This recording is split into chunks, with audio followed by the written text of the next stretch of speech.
Greetings and salutations, all you beautiful individuals. Long time no see. We have returned to League Unlock. Eric and Mark here with you, fine feathered individuals. It's been a couple of weeks, took some much needed time off as we rolled into playoffs. And what better way to kind of get back and recap all the stuff we've missed than just an incredibly 2-3 week late global power rankings. Always a good time, no matter how late, to jump into some global power rankings. But yes, nice and refreshed, recharged, and I would actually extend that invitation to everybody out there, all the viewers as well. Make sure you are taking a little bit of break, a little bit of time, if you are capable, if it allows for it.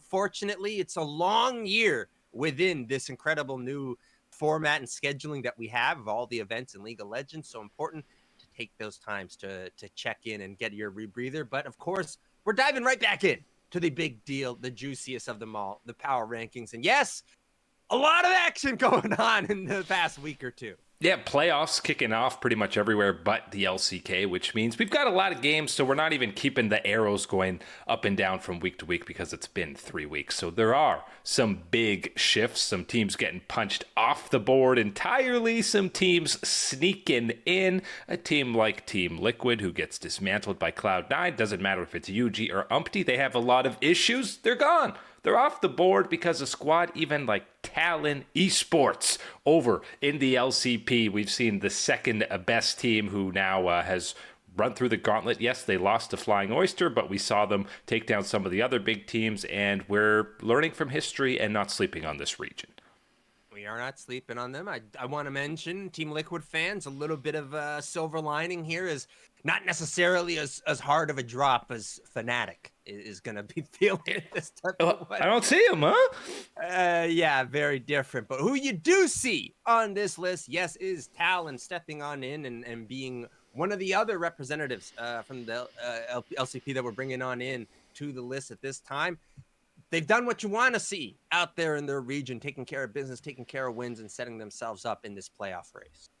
Ahead of them, we got this trio of LPL action, and you're going, wait, I was asleep for the last 3 weeks. Why is Gen.G at 19? And if you blinked a little too quick, their playoff run ended before it even started. 12 wins in the regular season, and they proceed to lose to two squads who combined had 14 wins in the regular season, and that is the two squads directly above them in Weibo Gaming and World Elite with the surprise little dark horse run to kick off this playoff push.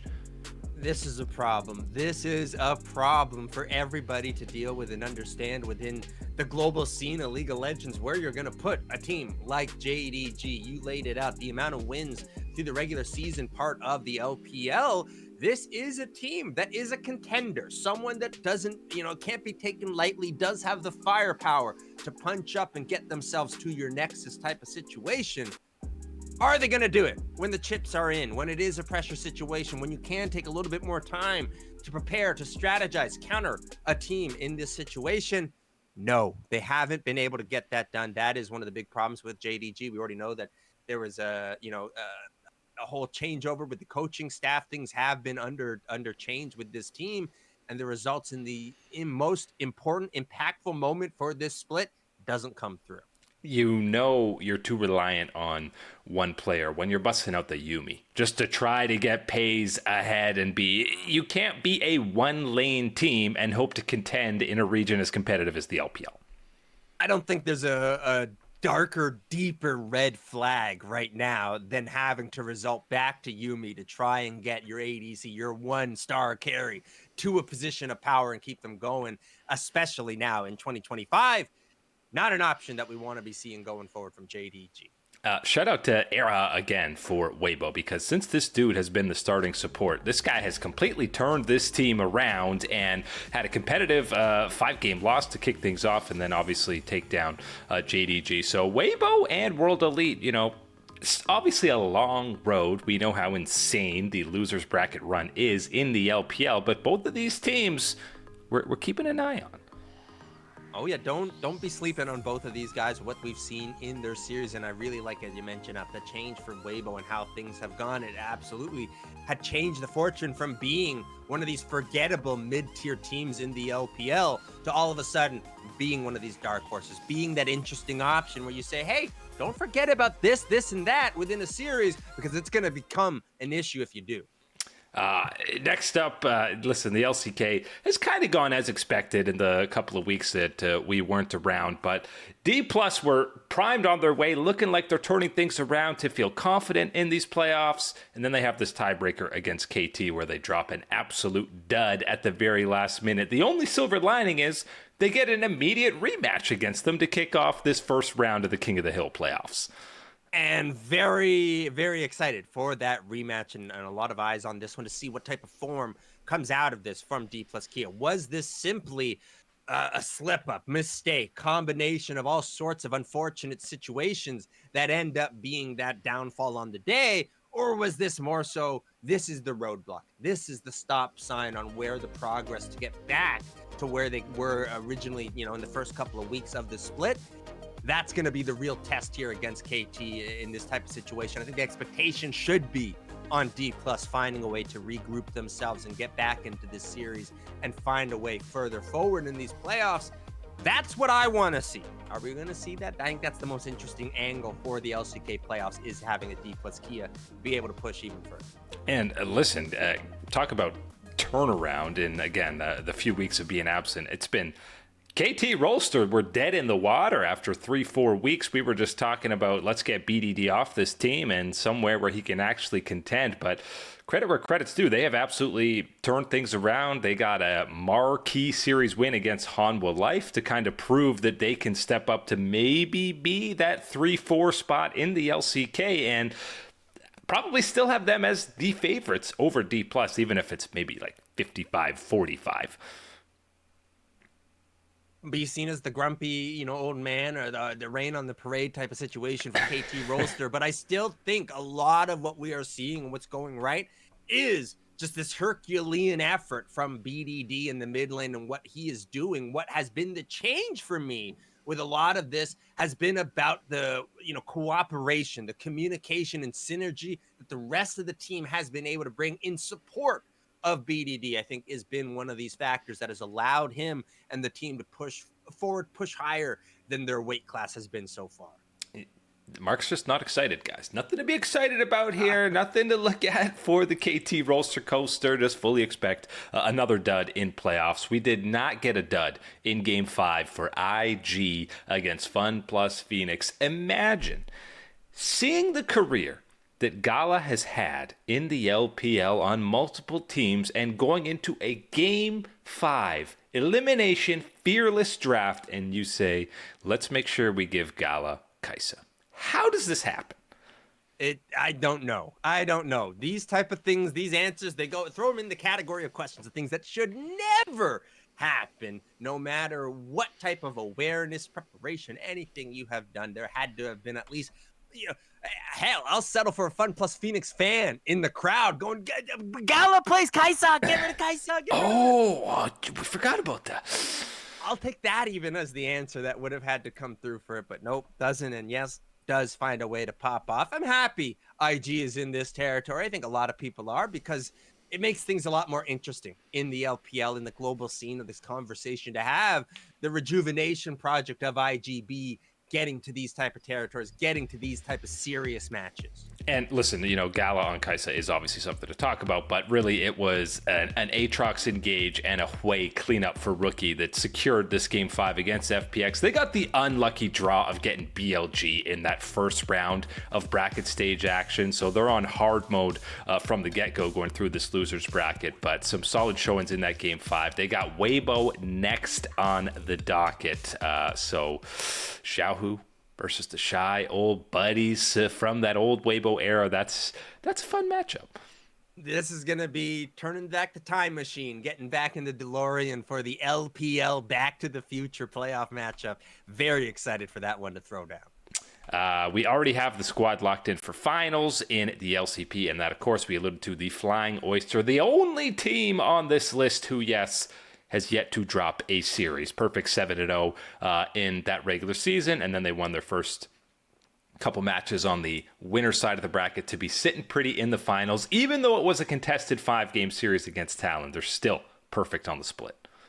Yeah, and that's the important thing to mention with this one is, one, yes, perfect still remaining on that schedule in that unbeaten type of record going through this split for what was our surprise, most impressive performing team at the first stand event that we had.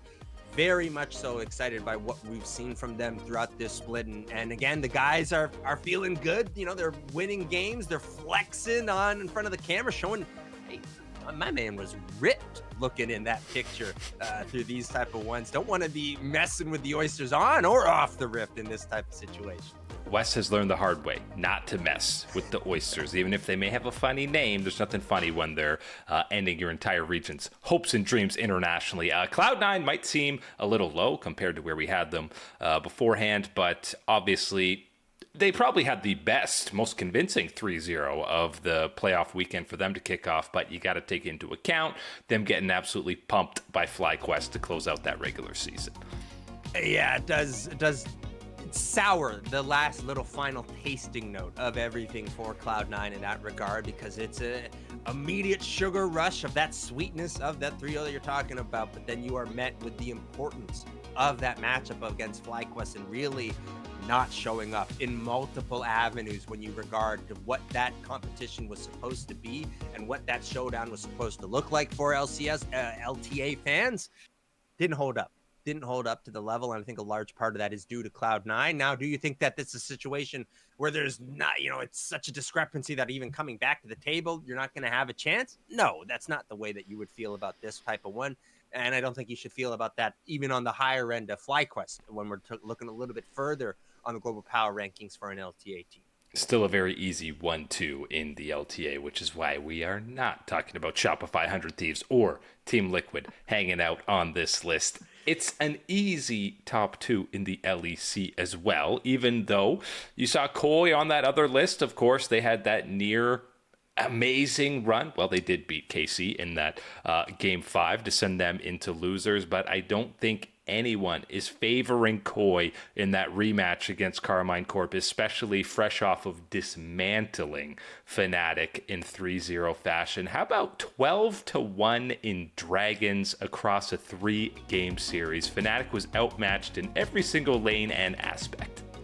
And it's hard to even get through this part of the power rankings without just overwhelming disgust and everything else with the situation for Fnatic and how things played out since the last time we were here talking about them and what type of position they were in heading towards LEC playoffs and how things have gone since then. We're talking about the teams that are still in the LEC playoffs in Koi and Carmine Corp. And you are right, though, that even with that head-to-head advantage the previous time around, you are favoring Carmine Corp in the type of form, confidence, everything that they are bringing in from that series against Fnatic into this rematch against Movistar Koi. And, especially because of how things went in that upper bracket final, I know people were sweating, saying Koi, they might go to MSI. Oh, no, we can't have this again. But G2, we talked about the 5-4 regular season, slumping at times, floundering, and playoffs roll around. And through their first 2 series, they look convincingly like the best team in EU. It's just G2 things. Again, put it in there. I'm my condolences if you were fooled again, because I've been on that train before in all these type of years of the ups and downs of a G2 esports and little middle of the year type of slumping situation cooked around with some playoff action. Yes, G2 is back. They are performing this type of way. I think there is some credibility to people being like, oh no, Movistar Koi type of situation. But when you do look at with what G2 has shown you in playoffs, what Koi and Carmine Corp are poised to be as this challenger to the established order of the LEC, you should be excited about a finals like this, even with this overcast. I'm not going to say rain type of yet, but overcast, the dark and stormy clouds left behind by Fnatic's departure.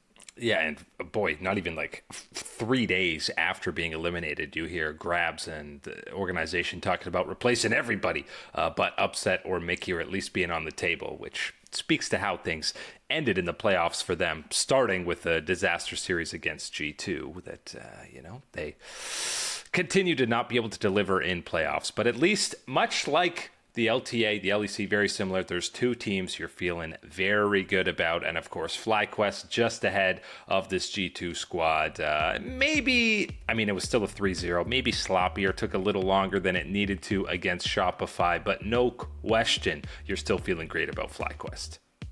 I'm willing to allow a personal preference here, right? Whether you want to flip-flop LEC ahead or LTA, whatever you want in this type of situation. I think they're all close enough in this territory that you can. But for me, I am giving that advantage to Flyquest in this situation. And part of that, probably is due to the LTA situation and all, some of the struggling teams below it, but as well, just how much better and how much more complete of a team in the way that they play this Flyquest roster has shown us to be, comparison to everything in the LTA. And even when you're looking over at the LEC, what you can imagine in a head-to-head type of competition, you feel good about where Flyquest has been and the type of games that you have seen from this team. Inspired continues to be a player that you scratch your head on how anybody passes up on him, personality, quirks, whatever it is. I don't care. This guy gets it done out there on Summoner's Rift.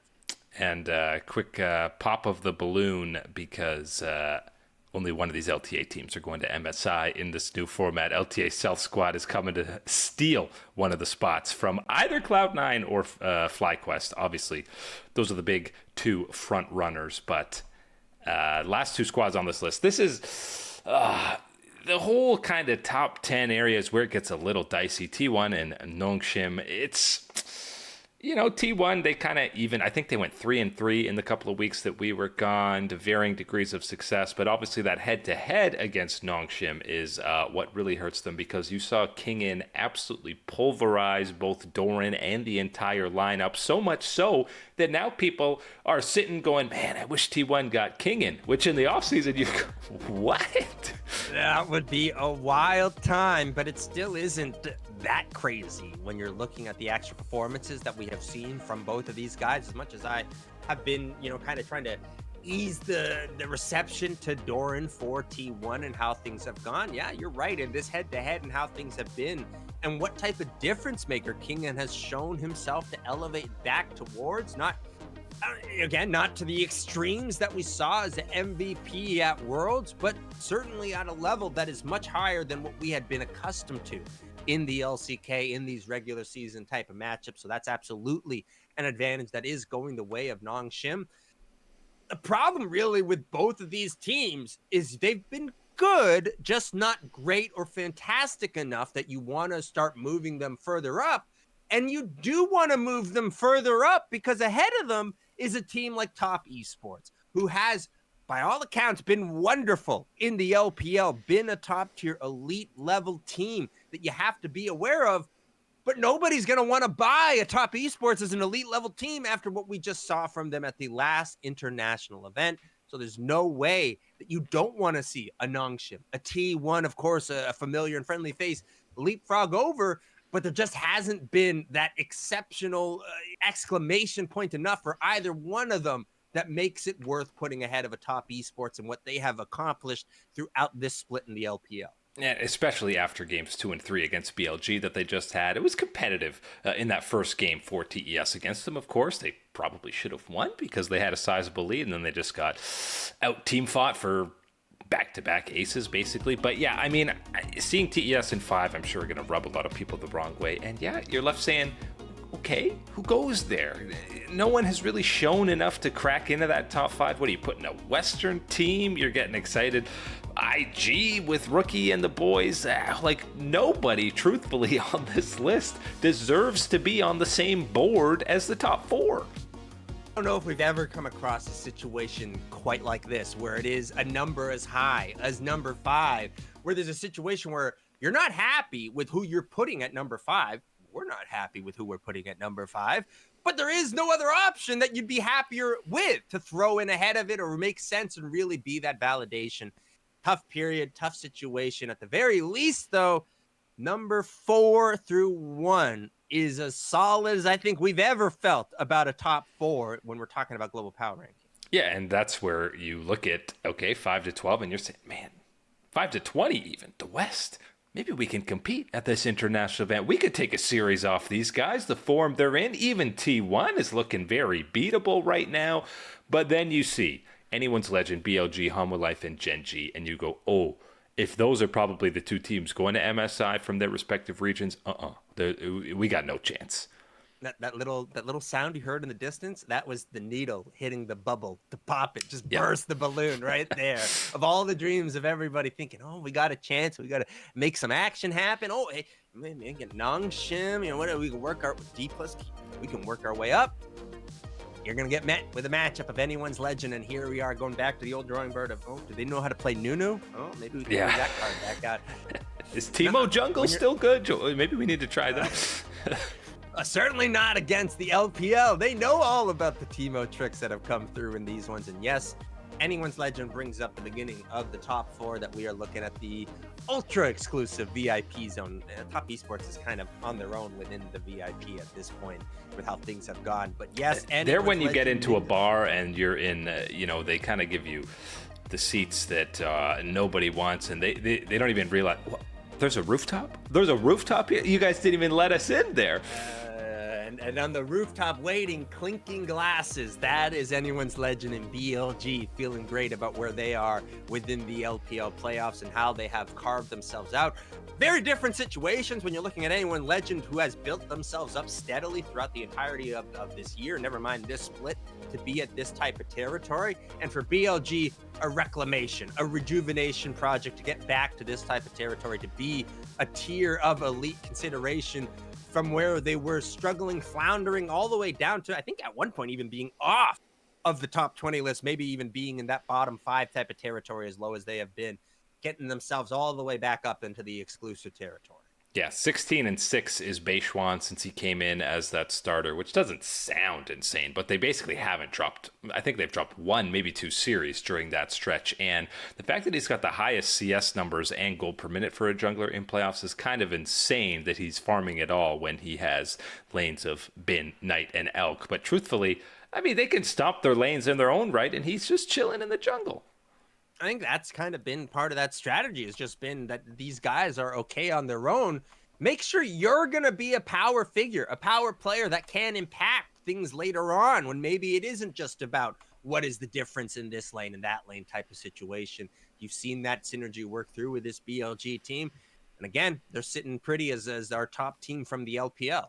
And obviously, Hanwha dropped that series to KT, but then we're seeing the two sides of Dorn and Zeus when Zeus is single-handedly getting like a 5K gold lead in their final match of the regular season. And if you want to talk about Gen.G, this team just went 18-0, and we're like, yeah, Gen.G looks pretty good. They're the best team. They have dominated so hard over the last couple of years in the regular season. It's barely even news when they drop 5 games total, even though they were very tested by both the Bros and KT to destroy this perfect record. I call it the squiggly line to success for Zeus, right? Rarely is it that straightforward linear line that you always love to see on graphs. It's a lot of times it's circling up and down and going backwards and zigzagging through all the way through type of ones, but it is a continual path upwards and better for Hanwha Life with Zeus in there as one of the star options for this team. The problem is the only thing that is better than Hanwha Life right now is perfection. That's the simple answer. That's what you can get from Gen.G. And yes, we talked about it the last time we did get to check in with them. Really was all about that it was some spectacular performances that have obviously continued from Chovy in the mid lane, but it has been about the team finding a way to get Ruler activated online and being a difference maker within his lane and out of lane in some of these important team fights later on. That has been a different X factor, and that has, of course, continued to blossom for this team as they continued their excellent perfection streak. Yeah, and of course, Chovy, again, 4 more players of the match than anybody else. Going to pick up Player of the Split awards, assuming that's still an award that's separate from MVP. But the question is, all pro teams, you can't just give all, Zeus is at least getting the top lane. So I don't think Gen.G is going to be cursed by the all first team curse that we've seen before. And I think that's the blessing this time around. I think anybody, even on Gen.G, is hoping for that type of situation. Just anything, whether you actually buy into it as validity, as actually having an effect, whatever type of things, you have been so good that just clear out any type of noise, get any distraction, any type of narrative, whatever. If you can avoid it, all good. And if one of those is that, hey, there's a curse of being all pros and being all fantastic, wipe it out, whatever. Sandbag it. Get Zeus in here, fine. We vote for him. That's great. It's too much at this point. I was going to say BDD's been fantastic. Not over Chovy. Chovy's on a whole other stratosphere, so you can't make that argument type of. Maybe, Viper you could probably put over Ruler, as good as he's been lately. Could make a conversation for one of those type of ones. But either way, it slices down. As long as you're avoiding that type of one, just, again, keep the noise clear, keep focused, and keep moving. Perfectionism from Gen.G. And remember, this different King of the Hill format to qualify for MSI. We got Gen.G versus Hanwha matching up immediately. One series, winner is automatically going to MSI. Oh, you better be ready. Get that roller coaster, the full-on safety precautions, everything. Get them tested, because it is right from the moment, go in the LCK for these playoffs. Very excited for these matchups. Guys, we've come back. We've got a power rankings out for you, and I'm telling you, the matches that are coming up are only going to make things even better. KTD Plus rematch getting going right away on the Friday before the weekend. All these marquee absolute bangers across multiple regions. But that is it today for Liga Unlock. Eric and Mark here with two beauties back again. Thank you so much for watching, and we will catch you on that flippity flip.